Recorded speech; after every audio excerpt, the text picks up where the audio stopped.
Hello ladies and gentlemen, Alex here from PowerMES, and today I have an unboxing and review for you on the EVGA Geforce GTX 660.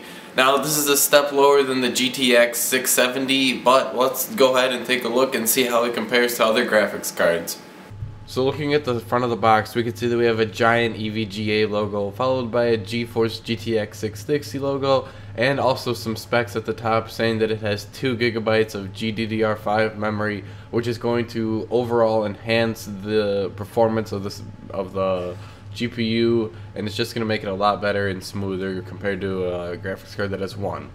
Looking at the side of the box, we can see that it lists the graphics card requirements, and the graphics card requirements that it needs are a 450 watt power supply.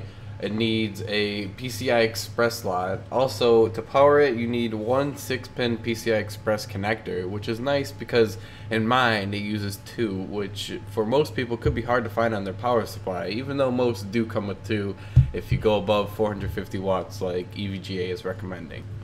So now that we have the box all covered, let's actually take a look inside, and it is covered with plastic wrap, so let's just take that plastic wrap right off.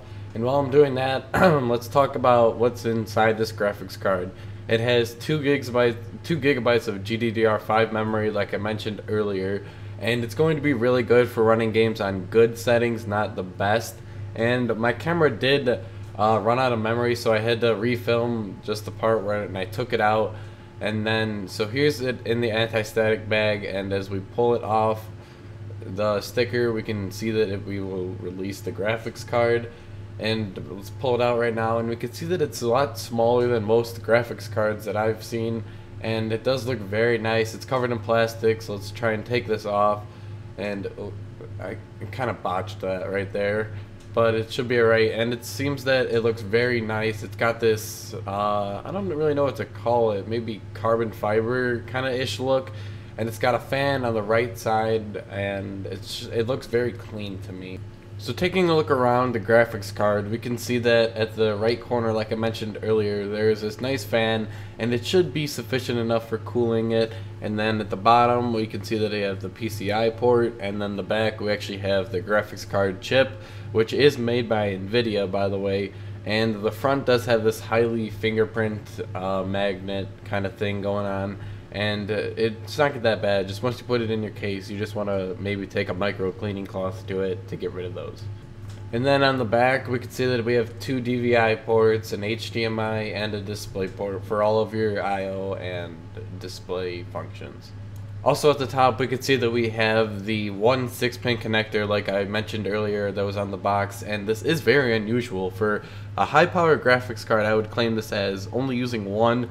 I found this to be different, as my graphics card uses 2. Tell me if you guys think this is unusual as well. I really found this weird.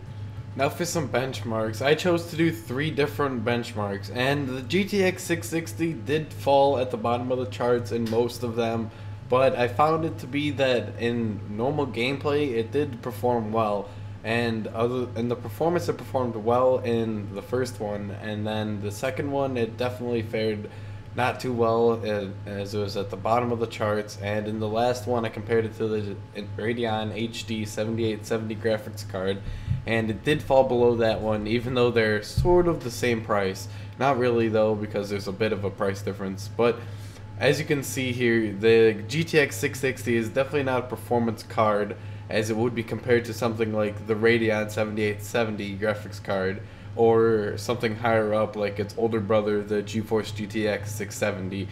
But overall, I found that this graphics card met all of my requirements, and I will probably be keeping this for a couple of years, as I will be running SLI with my current graphics card, which will boost the performance, and I might do some benchmarks on that coming up.